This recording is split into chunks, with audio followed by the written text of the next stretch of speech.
So we're here again at the Embassy Suites by Hilton, Ware Road, next to the McAllen Convention Center. How amazing are these facilities, Isaac? It's a great place. We really appreciate the fact that they allow us to film here. And so if you guys have any events, you want to host a party here, hang out with your friends, or come join the live bands, you got to check this place out. There's a restaurant, there's a bar. It looks great. All of our guests love it here, so please check it out. Awesome. Thank you so much, Embassy Suites. Thank you. Just a few weeks ago, I had the pleasure of interviewing Marie Cosgrove because of her book that she just recently wrote, Greater Fortune. Essential Lessons from the Entrepreneur Who Bought the Company That Fired Her. Alex, as a psychologist, we can relate a lot with that book, with the people that we've had here on the show of success, of going through trials and tribulation and overcoming adversity. What are some of the things you, coming from a psychologist, can share with our audience of people who are going through adversity and how they can use those trials a different way and turn their energy around? The author, Marie, is very inspirational because she's very successful, and she never let any barriers or obstacles get in her way. Like, she always persevered, never gave up, even though she came, as she mentions in her book, from a low-income family. She's a single mother. She also shares her story of being raped there in her book. Any typical person maybe will fall into depression, have low self-esteem with any of those situations happening to them. But her, instead, she decided to not give up, right? And ended up being very successful. So I think that's a big life lesson to all of our viewers, that no matter what you're going through, you should never give up. And there's always a brighter tomorrow. Things can always get a lot better. She also talks about goals and the importance of having goals in your life. That's what gives you the motivation to keep going. So I think this book is very relatable. Anybody who reads it, you can apply what you learn in the book in your life to improve your life. Absolutely. Awesome. So we strongly recommend for you to buy the book either online or in your local Barnes & Noble's bookstore, because it'll be very beneficial. Awesome. Thank you so much.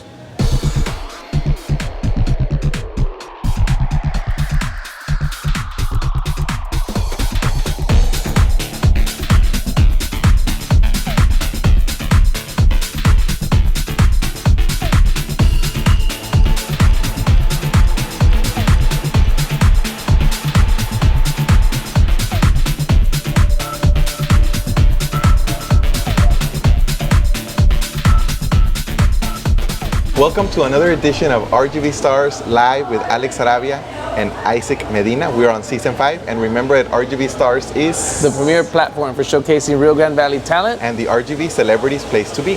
And today we have another amazing, talented individual from the Valley. He wears many hats. He's an artist. He's also the owner and founder of Creative Art Studio. He's also the commissioner in the city of Hidalgo.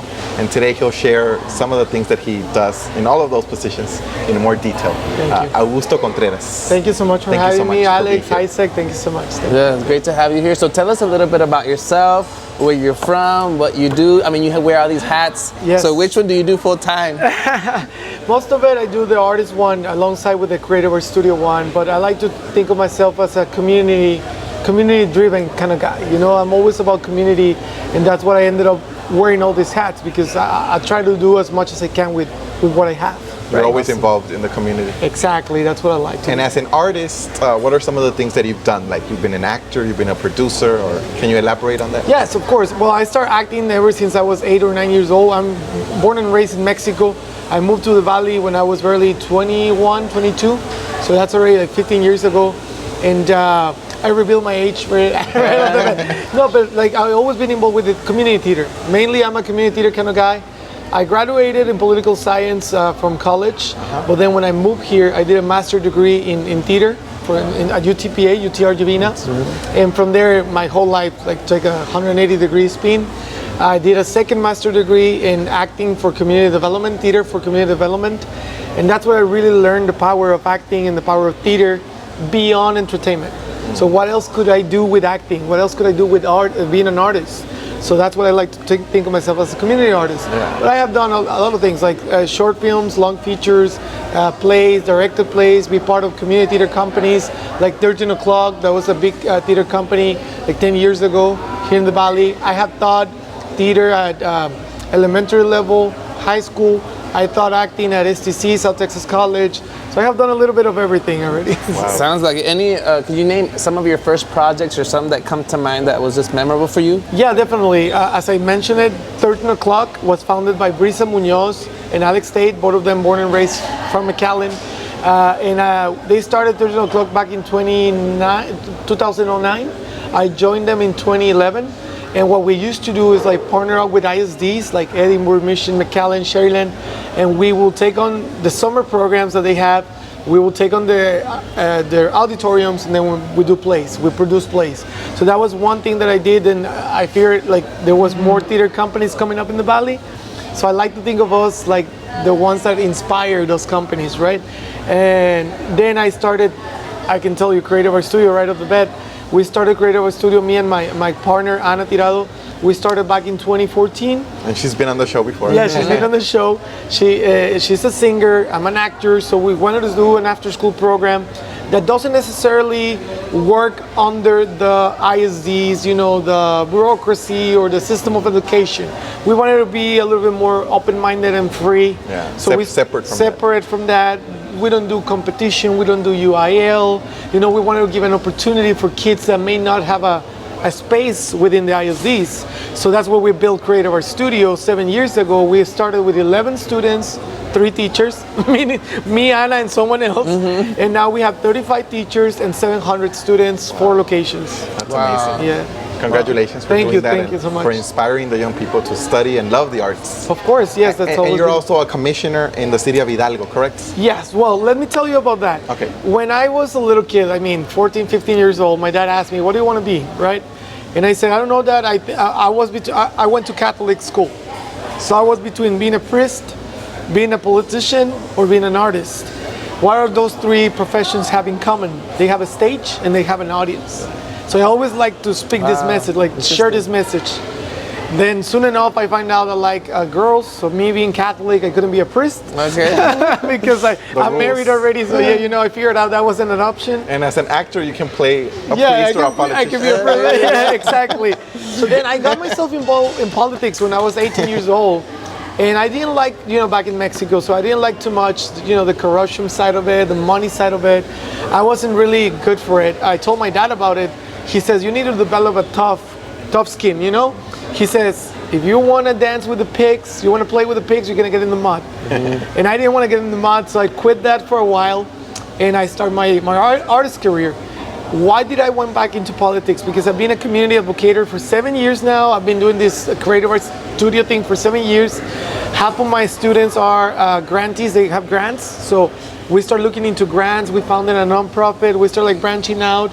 So I figure like if I really want to, you know, make an impact in my community, I need to take bigger steps. And that's the mayor of the city of Hidalgo was my friend because we were both educators in a local ISD. So I kind of like talked to him. He says, I would love to have you in my team. Sergio Coronado. And I joined the team of Sergio Coronado in 2018. I ran last year. I've been having a lot of fun. I've been learning a lot. But there's no shame for me to say I'm not a politician. I'm a community-oriented kind of guy. He knows that. Everybody knows that. So when I approach the commission, I approach it as a community advocate more than a politician. I don't care about my next term. I'm not looking into re-election. I'm looking in what I'm doing now. Yeah. Like if I don't get elected in the next term, it will be okay as long as I'm able to do as much as I can with these 4 years. That's a great mindset, and actually that's how politicians should be. Yeah. All over. What you can do in your term. Good job. Now, you mentioned your dad a couple of times. So how important has it been your family in supporting a career like yours? My dad's literally saved my family so many times, right? But the one time that has to do with the Valley, and I want to share this story, is when Mexico was getting really violent back in 2009, 2010 when we first moved here. And we bought a house here back in 2001, but we were for and back. But in 2010, he make the move of like bringing all of us here. Permanently. So yeah, permanently. Like he's an American citizen. My sisters were born here. I was born in Monterrey, but I hold an American citizenship through my dad. So when he decided to move us here, he took us out of work over there. He took us out of school over there, and he sat us down in our house in Mission, and he looked at us and say, "I don't care what you do, but you're not leaving the States. You're not going back to Mexico, so you better do something else. Like whatever you love to do in your life, do it now." And that's when I started my master program in theater. Wow. So he saved my life in so many ways, because when I went to the theater to study it professionally, that's when I was like, oh my God, this is it. This is what I want to Your do. true passion. Yeah, this is my true passion. So yeah. Wow, that's awesome. Who do you admire? What role models do you have when it comes to artists, actors, performers? Well, I have one that it's his name is Alejandro Jodorowsky. I call him Maestro Alejandro Jodorowsky. He has been an actor, a director, a producer. He lives in Paris now, in Europe. He still like do community theater over there. He's 91 years old. Wow. My life dream will be like to hug him one day. I want to go catch him up at Paris. What he did is he did a lot of like experimental theater back in the 60s and 70s in Mexico. He will literally go into people's houses and ask them if he can sit at a table with them, and kind of like just enact performances with communities. Wow. You know, it was crazy. He's a Like crazy a little guy. scene there. A little scene there. He was so big back in the 70s that John Lennon gave him $1 million to produce one of his movies. Wow. Yeah, very, very, very experimental movies. And I admire him. A politician, I would like to mention a politician that you may want to get in your show. County Commissioner Eddie Cantu. Okay. It's one person that I look up to. I always tell him, I would like to be a politician like you, because he's always building parks and developing community. He's always about the community, not about himself. And Eddie, if you're watching this, he's someone I admire. Hopefully we can have him on the show. Yes, absolutely. Yes. What do you think would be your biggest achievement so far, and also your biggest obstacle? My biggest achievement so far, in which I would like to invite every young person out there to look into, is to define who you are. Like me knowing who I am at such a younger age is by far the biggest achievement. I'm sorry guys if it's not like money or like buying this or like getting this degree. Like I have a couple master degrees. I got a master degree for City University of New York that I'm very proud of, but that's not even as close as to say that I know what I want. Defining who you are and defining what you want is probably the biggest achievement, because that sets you up for the rest of your life. And then you discover that whatever mission you have, you're never going to be done with it. You're going to die with your mission. And as long as you keep doing what you love, that's going to be it, you know? Wow. I don't know if that... That's good advice, definitely. What about obstacles? Well, the biggest obstacle, ironically, is the same thing. Defining who you are and don't giving a dime about what other people want you to be. My dad, which is my true hero, is my true hero because he has been my true obstacle. You know what I mean? Like, he's an engineer, he's a business owner, mechanic, he's a very own hands and worked with his hands, and I was always very creative. So he challenged me constantly, like, you really want to be an artist? Prove it to me, prove it to me. He's a money maker, and for me to realize that I needed to put those things together, like my passion and my living together, that was because of my dad was there, being an obstacle for me. At what age did you discover who you wanted to be? I guess I knew it since I was a little kid, but when I got, the question is more like when I gathered the courage to say it, kind of like to come out, was when I moved here to the Valley 22. Since 22. Yeah. What are your future goals? Where do you see yourself in 5 years, 10 years from now? Well, definitely creative arts expansion is in my ambition. Like I want to open 10 studios, and not because I want to like, you know, have all this money or whatever. It's just I want to reach out to more kids. I want to reach out to more children. I want to be able to help more. Maybe you can open one in Starr County. Maybe. I'd love to. I'd love to go Rio. I mean, are you kidding me? You have all the talent over there. And several teachers from Rio and Roma have worked with us. Mario Gutierrez, just to mention one of them. I mean, Brigido Lagunes, oh my God, those kids are amazing. Amazing. So one of the objectives is to open more studios. Another one is to involve myself at the county level. And I'm glad to share with you that I'm already working close to Mr. Cortez, Judge Cortez.